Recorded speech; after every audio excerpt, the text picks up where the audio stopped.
अशी चकली तुम्ही केव्हा बनवला आहेत का? भाजणीचं अजिबात टेन्शन नाही. महिनाभर आरामात ही कुरकुरीत खुसखुशीत राहते. नमस्कार, सुहानीज किचनमध्ये आपले स्वागत आहे. आज आपण थोड्या वेगळ्या पद्धतीने चकली पाहणार आहोत, ती म्हणजे बटाटा चकली.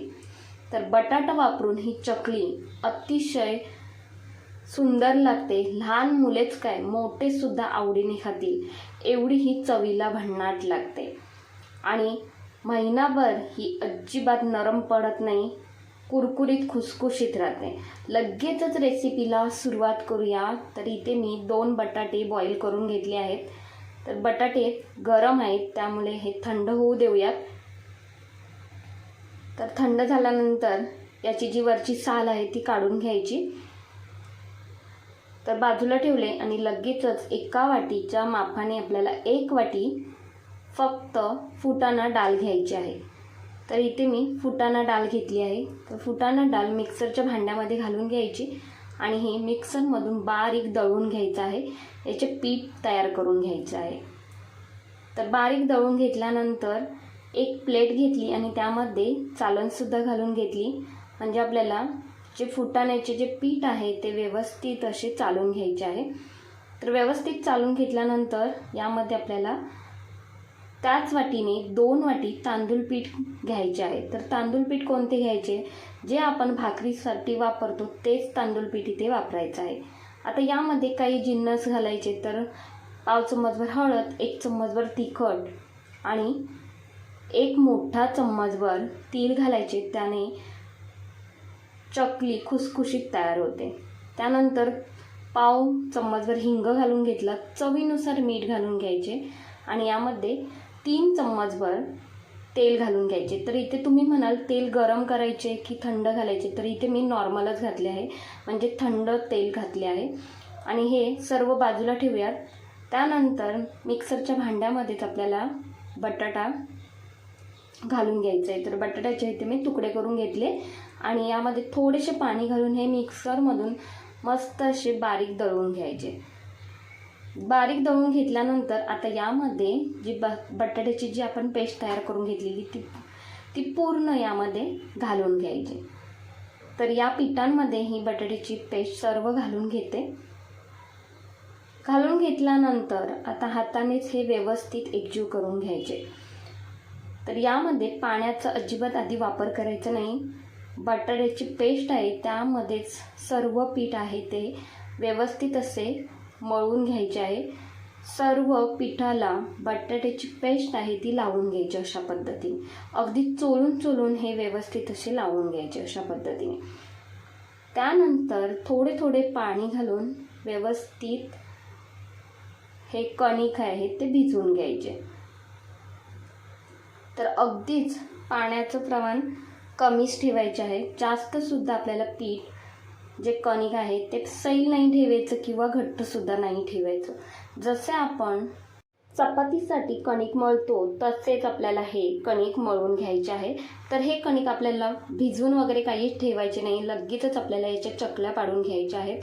तर त्यासाठी यातला गोळा काढून घ्यायचा आणि व्यवस्थित हाताने हा मळून घ्यायचा.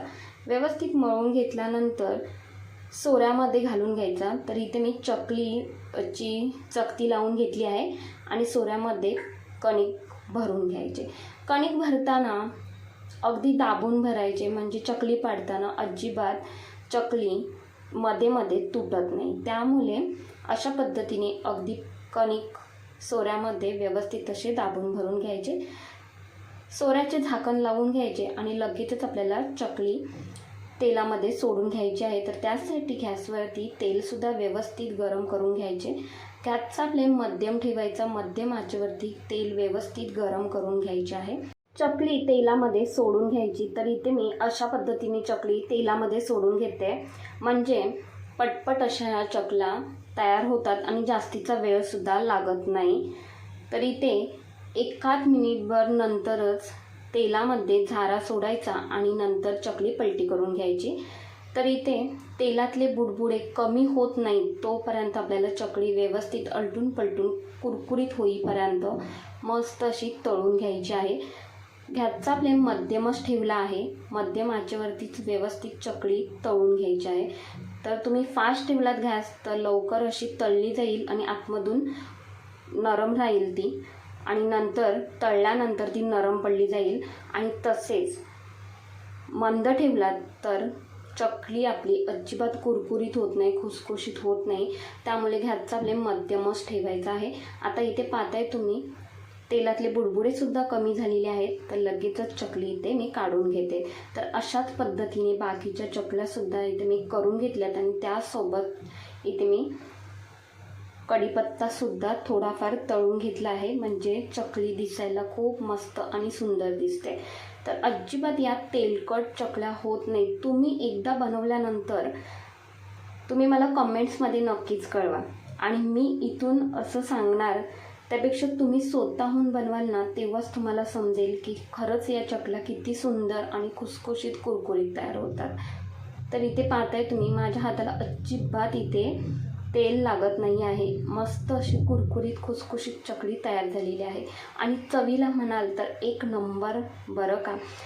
आता सर्वांच्या शाळासुद्धा सुरू झालेल्या आहेत. तर शाळेमध्ये स्नॅक देण्यासाठी ही बटाटा चकली नक्कीच बनवून मुलांना द्या. तसेच तुम्ही ही चहासोबतसुद्धा एन्जॉय करू शकता. एवढी चवीला भन्नाट लागते. तर यातल्या काही चकल्या आहेत त्यांचे मी तुकडे करून घेतले आहेत अशा पद्धतीने. तर पहा किती मस्त अशा ह्या चकल्या तयार झालेल्या आहेत. आणि खरंच या चकल्या मस्त अशा खुसखुशीत कुरकुरीत पोकळ आतमधून तयार झालेल्या आहेत. तर ही रेसिपी तुम्ही कोणत्या भागातून पाहताय ते सुद्धा मला नक्कीच कळवा. तुम्हाला रेसिपी थोडी जरी ही आवडली असेल ना, तर एक लाईक, शेअर, हाईप तसेच सुहानीज किचनला सबस्क्राईब करायला अजिबात विसरू नका. धन्यवाद.